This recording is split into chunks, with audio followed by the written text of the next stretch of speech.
Fraction addition சப்ட்ராக்ஷன்ல different denominators இருக்கிற மாதிரி ஈஸியான ஒரு சம்மா பார்ப்போம். இந்த சம்ல பாருங்க எக்ஸசைஸ் 5.3 எஃப் சம் பாருங்க. சம்ல எஃப் 2/3 மைனஸ் 5/8.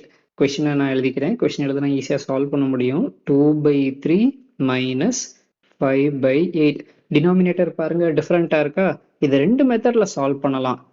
ஈஸியான மெத்தட்ஸ் தான் ரெண்டுமே. ஒன்று எல்சிஎம் எடுத்து பண்ணுறது, இன்னொன்று கிராஸ் மல்டிப்ளை பண்ணுறது. அது ரொம்ப ஈஸி. எல்சிஎம் நம்ம நிறைய சம்ஸில் பார்த்துட்டோம். இப்போ கிராஸ் மல்டிப்ளை பார்ப்போம். ஃபஸ்ட்டு டினாமினேட்டர்லேருந்து ஸ்டார்ட் பண்ணுவோம். இந்த ரெண்டு நம்பரையுமே மல்டிப்ளை பண்ணணும். 3 டைம்ஸ் 8 என்ன வரும்? 3 டைம்ஸ் 8 என்ன வரும்? கமான் யோசிச்சு சொல்லுங்க. 24. அதை அப்படியே எழுதிக்கலாம். நியூமரேட்டர்ல ஃபர்ஸ்ட் இங்க இருந்து ஸ்டார்ட் பண்ணுவோம். இதை மல்டிப்ளை பண்ணுங்க. 8 times 2 what will we get? 8 times 2 16.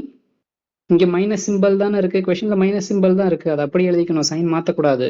அடுத்து இங்க இருக்கிறத மல்டிப்ளை பண்ணுங்க. 3 டைம்ஸ் 5.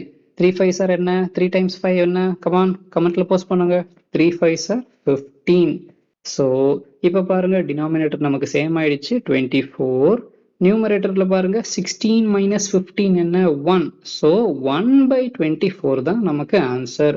ரொம்ப ஈஸியான சம்ஸ். இந்த மாதிரி சம்ஸை தினமும் ப்ராக்டிஸ் பண்ணுங்க.